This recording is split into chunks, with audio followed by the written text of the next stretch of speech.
Well, thanks, Laura, for being with us today for our season 2 finale. No, finale's at the end. What is the premiere?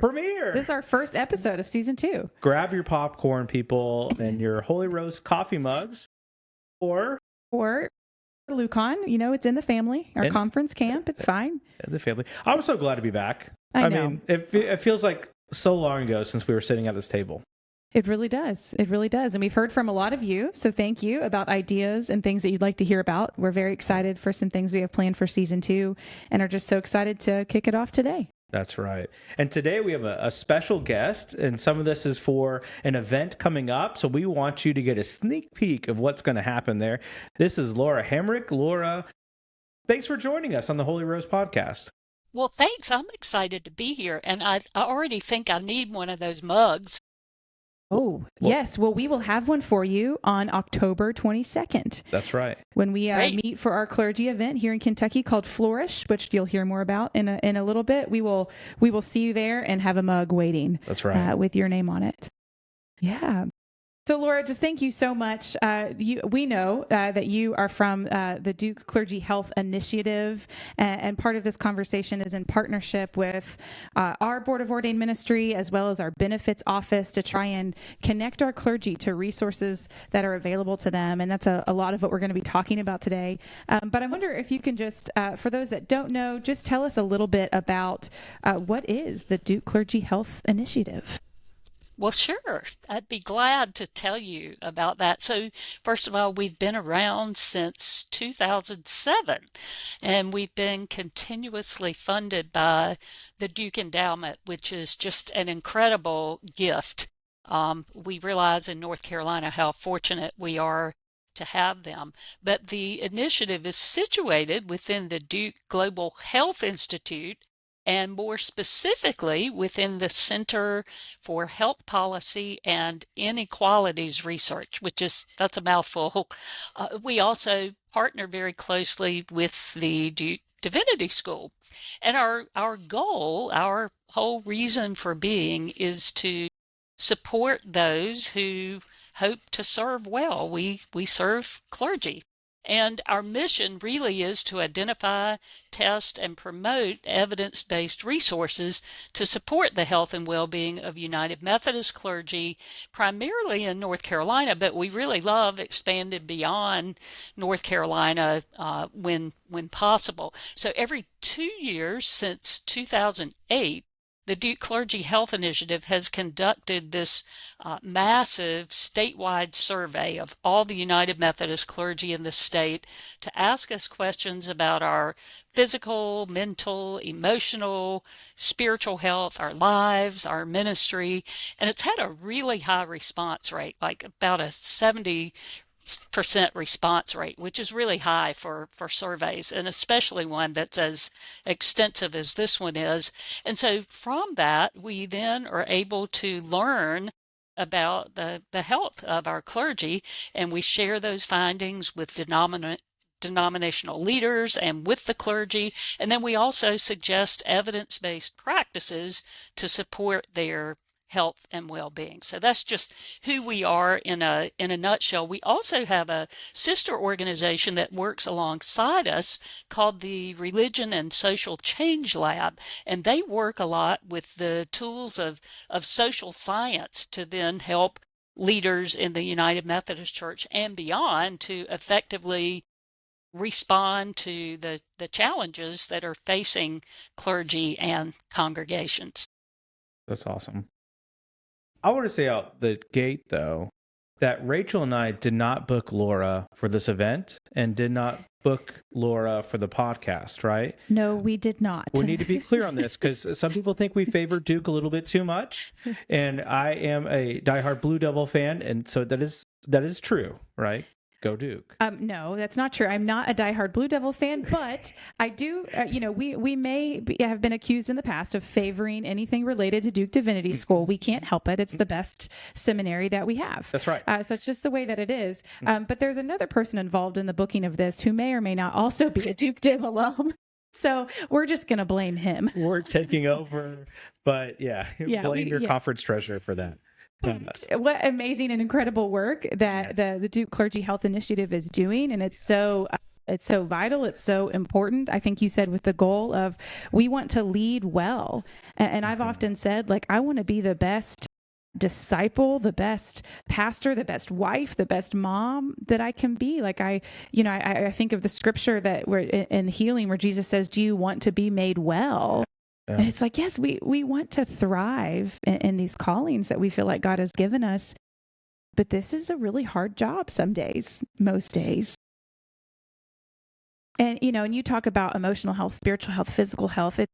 That's all encompassing. I mean, it's all our health, about who we are and our humanity. And so I'm so grateful for the work that you are doing and so excited for you to come here for this event in October. I'm just wondering, Rob and I, we've been in ministry now. I just began my 10th year of full-time ministry. We know that this is stressful work. I'm wondering from, your years of experience or part of the research and work that you're doing, if you think, has it always been this stressful, or is there something unique or different that's going on that makes this sort of just a different age almost? Because I hear from older pastors that are like, the past 5 years have been among the hardest of my ministry. Mm-hmm. And for a younger one coming in who doesn't really have that same frame of reference, that can sound really discouraging. So it's always been hard. It's always. So I'm wondering from your research if you feel like it's just always been this hard, or is there something different going on? Yeah. And, we know that being a pastor is an odd and wondrous calling. I mean, it has so many different facets to it as we switch from one task to another on a dime, and that is challenging, and it can be stressful, walking alongside people through some of the most difficult and worst days of their lives. That's not typically what we now hear pastors talking about as what's causing them stress. Like the Christmas season is really busy, and you have all the extra services during Advent and Christmas and everything, and that's busy, but it's not really the thing that causes people the most stress, because we love doing those things. Actually, that's what we feel like we've been called to do. But what seems to be more stressful now is that churches and clergy do not have quite the same esteemed role in the pecking order in society these days. There's this increased secularization and shrinking churches, shrinking budgets, fewer church volunteers often, and so clergy end up having to do more stuff. I think that there are expectations placed on clergy that perhaps were not there before. But all the political division absolutely is just front and center. And what we used to hear from clergy is that the most stressful times in the calendar year, or even in the liturgical year, would be those administrative seasons. When you have charge conference paperwork to do, or when you have statistical reports and all that.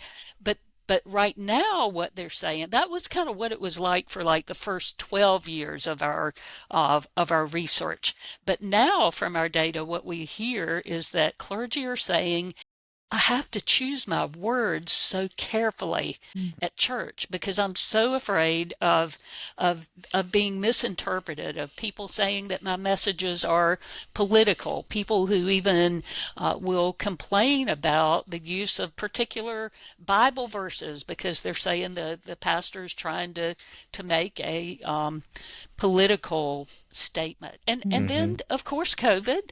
And racial injustice and all of that, the whole ball of wax, if you will, I think probably has made it more stressful. Yeah. It's like we're living it. We know that, but it's so helpful to sort of hear it almost like, I don't know, validating is the right word, to hear that this is kind of happening across the board to the point that you can see it in research, that other clergy are saying these things. Like, I feel like I don't have the time that I once did for the things that I feel gifted at, like sermon prep and pastoral care visits, and, you know, because we're spinning our wheels dealing with all the other kind of stuff, that it's, you know, I'm kind of waiting for the day when I can get back to doing part of that stuff that I love. How long are we going to have to wait for that? I don't know. Because part of it, the multiple pandemics we've been through and will continue to struggle with, right? Through, you named COVID, racial inequality, disaffiliations, right? All those things are... It's like major crises. One after another, and they're compounded. And the ways that we sometimes do not have the right tools, resources, coping mechanisms to make it through the compound, right? Yes. Maybe each one of them would be okay to kind of navigate, and we're not only navigating it personally as clergy, but we're navigating our congregations, our conferences, our denomination through it. And there really isn't just a roadmap, I feel like, for this historical moment that we find ourselves in. And we can look back at history and say, hey, we've learned this or that or the other from it, but no one's compounded those three things at this exact same time through the period we find ourselves in, with the struggle of worship attendance, budgets, all those sorts of things swirling around us. Right, that volunteer crisis. Yeah. I feel like I've been in a very reactive posture. As a leader. Exactly. Like a whack-a-mole. That's yes. Yes, and that if you're, I feel like I read something somewhere where it's like, you know, we have like the reserves to be in that reactive spot, but for only a certain amount of time before it's supposed to kind of switch back to normal. But we're talking years now. We've been in this position of like reactive leadership, and I'm sort of waiting for that switch of like, do I even remember how to be just like proactive leadership, or you know, not in crisis mode? What is normal now? What is normal? That's right. Yeah. So, you know, as we look and even, you know, graduated Duke from 2015, and the amount of pastors or amount of people that I was in classroom with that went into pastoral ministry are no longer there, right? They've gone to other professions. They've left. They've said, ministry's not. And I think some of that is clergy burnout. I think that's mental health issues, all those things swirling around. And it pains me because we see a lot of our friends leaving. And I just think, I don't want to blame them for leaving at all, because I think it's all rightfully, and I understand and have felt a lot of those emotions in some way or the other.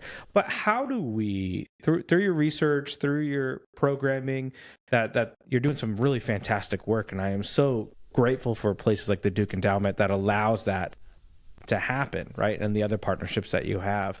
How do we as pastors prepare ourselves against burnout and our poor mental health? Because we need to start addressing it if we haven't done it already, or is it too late? That's another question. Laura, do you think it's too late for us to address these things? Well, no. I mean, I think, it just, the number one thing I think is to, and this really sounds simplistic, but to pay attention, to really notice what's going on within yourself, and to pay attention and be intentional. It is so important to take care of ourselves. And I think a lot of times we think that we hear the term self-care, and that feels very, very selfish. But if you put the word sacred in front of it, it makes all the difference. So there's a wonderful book out by Dr. Shaniqua Walker Barnes called Sacred Self-Care, where she sets it up as really an act of discipleship, as we are caring for ourselves as disciples. And so I think even framing it that way is helpful, because what burnout is really is the combination of overly high workplace expectations combined with the individual routinely stretching themselves too far. So it's okay to work really hard and overextend yourself, maybe to pull off a particular event or something remarkable. But you can't do that 365 days a year, 24 hours a day, 7 days a week. Like, I mean, you can't stay at that high level. And so some of the things to think about is from our research to the way my one of our directors puts it is to fill your jar first with what is meaningful. So across our studies with clergy and teachers and caregivers and doctors, they talk about engaging in this idea of job crafting, and that is to maximize the amount of time that you spend at work doing things you enjoy and find meaningful. Now, obviously, as pastors, and probably with any job, there are going to be things you don't enjoy as much, but make sure you're making time to do the things that you really do enjoy. And y'all have probably heard this too. I would, people, you'll be in the office working on something that's just been an awful day. And so somebody will say, well, why don't you go make a pastoral visit? And for some of us, going to make a pastoral visit is the thing that we love more than anything. So make time to do those things that are life-giving in your ministry and in your life. Another thing that you can do is you can make your whole day feel better by how you end your day. So they talk about ending your day on a high note. So maybe the last 15 minutes of your work day, do something that's meaningful or pleasant. Maybe you're checking in on this Bible study that you're working on, or you call somebody to share some good news, or maybe you clean off your desk if that sort of thing is enjoyable for you. It's not for me, but it would be for. I like to have a clean desk, but I don't really enjoy that so much. That would take me a lot longer than 15 minutes. Yeah, it'll take me more than that too. But another thing, and I think this is really, really critical, is to think about taking a different approach to processing criticism. Criticism is really strongly correlated with burnout. And we all know, I mean, as a pastor, you're going to be criticized. It's not if you're criticized, but when you're criticized, how do you respond to that? And so one of the tools, and I'm going to say more about it on October 22nd, but one of the tools that you can use is the daily examine. The ancient prayer practice is something that can help you see how you are working in alignment with God. And it turns out that clergy who are flourishing are better able to deal with criticism because they really do see the work that they're doing as working in alignment with God. And the daily examine is a wonderful practice to help with that. That's really good. That's really good. Yeah, it reminds me, this morning I was teaching a Bible study, and it's a Wednesday morning Bible study. It's fantastic. It's all retired folks because they have the time at 10 a.m. on a Wednesday to come in and meet with me. And it's my great pastoral care moment of the week, right? And this is where I get to find out who's in the hospital, who's dealing with what, and it's a really good sharing. And then we'll study a book of the Bible together. But one of the things I caught myself doing right beforehand was reading over our financials.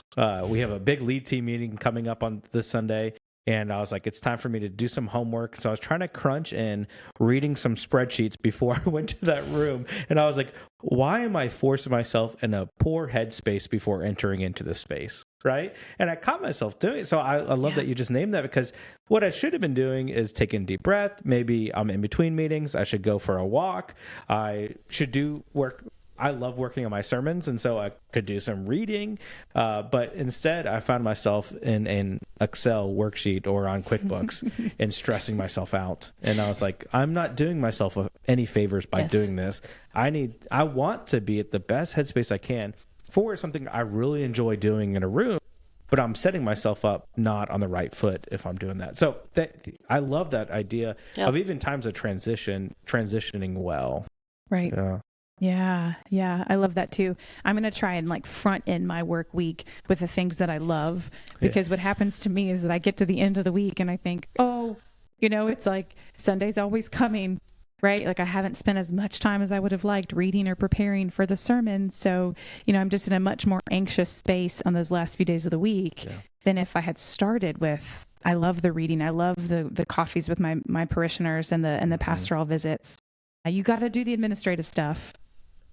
But I'm experimenting with scheduling myself differently. So it's really helpful to hear we're on the right track, Rob. That's what I'm hearing. Yeah, sorry. It's not too late for us. It's not too late. We could be in a good place. Yeah. Good place. Hope springs eternal. And I appreciate that this event coming up, we'll talk more about the event in a second, but I want to note it before I forget it, that we'll be practicing some of these sorts of things to help us with it, right? The daily examine being one of those examples of how we can be at a good space and good reflective. And that brings about in me a moment of gratitude, especially when I want to be at the best headspace for being a dad, for being a husband, a good spouse. I want to be that. And I think I can tell my congregation day in and day out, they should be doing it, but it's another thing for me to do it. Not I'm doing it because I'm paid to do it, but I'm doing it because I know it's good for my soul. To model it, Yeah, absolutely. So part of this podcast is both for pastoral leadership, and we have a lot of clergy who tune into this, both within the Kentucky Annual Conference and the other annual conferences throughout the United States primarily. Then we also have some church leadership who kind of tune into this and some lay folks, and I'm grateful for the kind of scope that we're reaching through this podcast. So my other question for you, Laura, what are some ways that our local churches can help with our clergy's health right now? What are some ways that they can come alongside of us? Knowing you put out some statistics for us, some good data. Your website is filled with all the really great data and statistics as well. What can local churches do to help with support clergy health? Yeah, that's great. And the thing that I always like to say is that healthy clergy really can help lead to healthy congregations. It really is a partnership. So I have had people at times say, well, you're just focusing on clergy, congregation, people in the congregations need support too. Yes. And if we can help our clergy be healthy, that can help impact the health of the congregation. So some ways that congregations can help that, our studies show that clergy who feel loved and cared for by congregants do better on a whole range of outcomes. That is, when people in the congregation can see the pastor or the clergy person as a whole person, and maybe even just ask them, hey, what books are you reading these days, or where are you going on vacation, or how's your child doing or your dog doing, so that for congregation members to recognize that the pastor is a real person, a real human being, and not just some, it's not, I could go all over with that. But another thing is that open, honest communication between pastors and church leaders is so critical. And we actually have a resource for that's called Keeping the Faith, Conversations to Strengthen the Bond Between Pastors and Church Leaders. So it's actually designed to help congregants and pastors work together to communicate better in the midst of all these challenging times in which we find ourselves. And so that particular resource talks about the importance of human connection. Again, seeing the pastor as a whole person. It talks about the impact of congregational culture and morale on the pastor. So what's it like for a pastor to walk into this church? What's the vibe? And so congregations have a lot to do with that. It helps them talk about perceived differences in worldview, and talks about how we can help pastors have a sense of agency. For instance, instead of a church making a decision to sell the parsonage before they talk to the pastor who's living in that parsonage,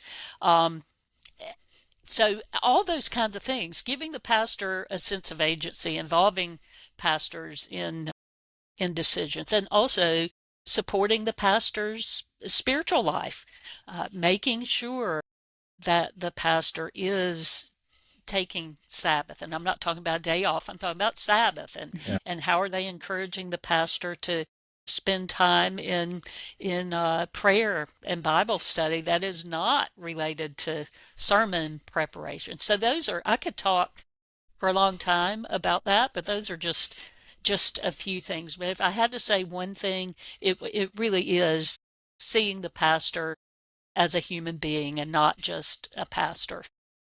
Yeah. That's so good. And we'll be sure to link that document and resources in the show notes so that people have access to that even before our event coming up, because I think that's a fantastic tool. I didn't know that was out there. I didn't either, and I'm very interested to look at that, of just helping facilitate that healthy conversation. Yeah. Because I love how you said this is a partnership. You know, we like to put, too often we think about all those expectations. Sometimes it's what we put on ourselves as clergy, but often it's those expectations we feel from the annual conference, our supervisors, right? That the church itself that we're serving, and so much expectation and therefore stress can fall on the pastor, when really to thrive well is to be in partnership together in ministry and to care for one another. And I love how, you know, it's obvious, but we are human as well, which means we also need care. We're just not, we're not the ones that are always supposed to be giving out the pastoral care. There are ways that we can show that kindness and care as well.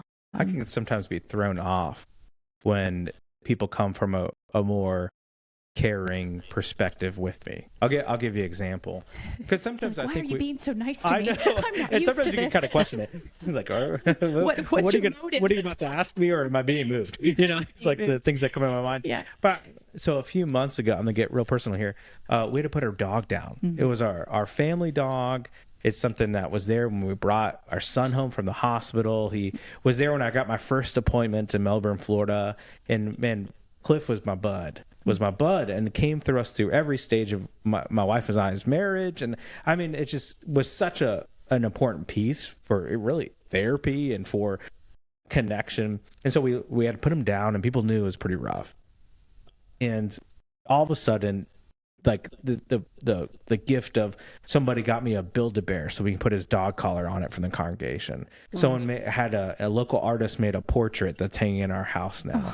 And even just that, like those are pretty big things to me. But just even the moments of like, hey, we're talking about spreadsheets or budgets or something, and they're like, hey, how are you doing? You holding up okay? And it almost like took me off guard, because I was like, oh, you know, like, it means a lot, doesn't it? Huge. I mean, it really does. Yeah. And so my encouragement is ask your pastor about those things. Are you okay? How is it with your soul? Is it great? Wesleyan type question, just to approach. And if you know, hey, your clergy are going through something, ask them about it. Now, give them also permission to say, I don't want to talk about it yet. Right? I think that's an important thing for any kind of, especially when it comes to grief, right? I'm not ready. But even just, it's okay to get personal. There are boundaries, and I think we also need to be careful of how churches do care for their pastors, and good boundaries. But really, at the end of the day, just asking them, how are you doing? It can be such a life-giving thing for folks. Well, and what you just shared were 2 or 3 very small gestures that have a huge impact, like small, kind of easy to do things, but they have a huge impact. And I love that so much. Well, Laura, I'm sure you're going to share a lot more strategies and information. We're so excited. We've been teasing the event, but it is happening, called Flourish, on October 22nd at our annual conference office. This is an event that's sponsored kind of in partnership with our benefits office as well as the Board of Ordained Ministry. It's sort of our Clergy Health Initiative for the fall, for continuing ed, for revitalization, for all of those things that we as clergy need. If you think of it as a day apart. And it'll start on Monday, October 21st, with dinner and some trivia together, just a night of fellowship and fun. And then we'll be hearing from Laura and the Duke Health Clergy Initiative, or Duke Clergy Health Initiative, for the day on October 22nd. We hope that you clergy who are listening will join us. Rob and I will be there, and you can register. We're going to link that as well for this event to save your spot. And we're just really looking forward to this day. It really is going to be a great day. I think it's actually going to be fun, especially starting the night before with the dinner and trivia together. And y'all really are fortunate to have this team of leaders who are they really care deeply about the well-being of the clergy in your conference, with David Garvin and Leslie White and the board.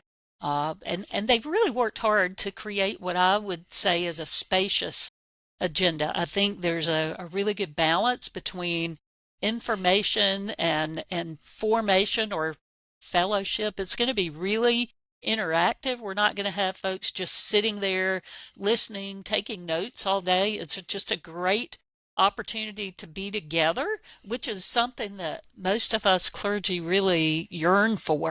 And I'm going to present some of what we've learned about clergy who are flourishing, and I'll share information on practices that clergy enjoy and which have a strong block of data supporting them. It really is going to be interactive. And I think it's really neat that Bishop Graves is really interested in and believes that clergy mental health is important. And he's really supportive of this event. And there may also be some treats involved in the day. And who doesn't like a treat? And so it's really exciting for me to get to be part of it. And I can't wait to see y'all there and all the clergy who are listening and all the ones who are going to register. Yeah, this is going to be a great event. Yeah. I'm really looking forward to it. Is there anything else that you want our clergy or church leaders or churches to know about Clergy Health? Or anything else that we missed that you say, hey, I want you to really take this home? Well, yeah, there's a lot more I'd like people to know. How long do we have today? How long did you say? No, I know we're about finished for today, but seriously, I hope that folks will take a look at our website for resources and stories and data for the data nerds among us. The website is clergyreligionresearch.duke.edu, and the resource that I mentioned, Keeping the Faith, is available for free download on the website as well as tons of other stuff. So anyway, there's a lot more I'd love for you to know, and just hit me up and we'll talk about it. That's right. Come on October 22nd and you can learn more. Yeah. Yes. Yeah. Laura, this has been so much fun. Thank you so much for taking time out of your busy schedule to sit down with us and to share with us and to help us reflect. I think part of our goal here of Holy Roast is having these reflection comments. This podcast is really born out of a need to connect with one another. The resource, sure, but to say, hey, I'm here with you, and that let's grab a cup of coffee and discuss it and reflect together. And so this is, I think, modeled it beautifully, what it looks like. But you're not done yet. You're not done yet. Part of this podcast is we have done a segment called The Holy Roast. And so we have some questions we did not send you beforehand intentionally that are going to be kind of rapid fire, that we want whatever comes to your mind first to share with our listeners. And so there's a couple of them. And if you are a season 1 listener, there's going to be some that are the same and some different ones. That's right. So just first thing that pops in your head, meant to be kind of a short, quick answer, just to end kind of on this fun note. Like you said, end our day, end our conversation doing something fun. Already been modeling it this whole time. We're so good. Give us their stars.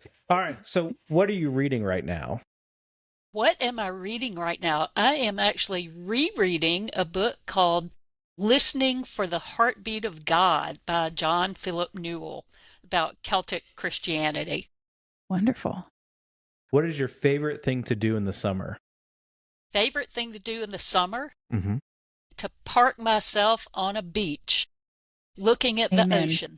That's my favorite. Yes. There's some beautiful beaches in North Carolina, too. That's right. Yep. Not too bad. What is your favorite city in the United States other than the one you live in right now? Because Durham is pretty great. Durham is my answer. It's awesome. Yeah, that's right. Well, but other than Durham, what's your favorite city in the U.S. to visit? Well, given that I went to school 10 miles down the road in Chapel Hill, I could say Chapel Hill, but gosh, because I love beaches so much, I love Emerald Isle, North Carolina. Yeah. Gorgeous. Yeah. What is your favorite movie to quote? My favorite what? movie that you like to quote? What is your favorite movie to quote? Movie quote? Favorite movie quote? Gosh. Oh my gosh. Or just favorite movie is fine. Yeah. Favorite movie. Well, I'm one of those people who loves the sound of music. Okay. and I just love to sing all those songs, and I can't think of a particular quote, but I just love the movie. Yeah. That's wonderful. Well, I think singing down the hallways the sound of music is okay. Yes. That counts. Absolutely. That counts. Speaking of music, so you are at a Major League Baseball game. You could be at the Durham Bulls, which is a fantastic place to watch some minor league baseball. So you are called up to bat. What is your walk-up song? And I'm so sorry, my what? What is your walk-up song? What song is playing as you get up to bat? Oh, wow. Just because I love this song, and I think it would be a good one for that, is Celebration by Kool and the Gang. Okay. Because, man, I'm going to hit a home run. That's right. I love that confidence. That's awesome. Yeah. Well, that's all we got for you. So thank you, Laura, for sitting down with us. Yeah. And we look forward to seeing you in October here in the Kentucky Annual Conference. Yes. Thank you, Laura. Great. Thank you all so much.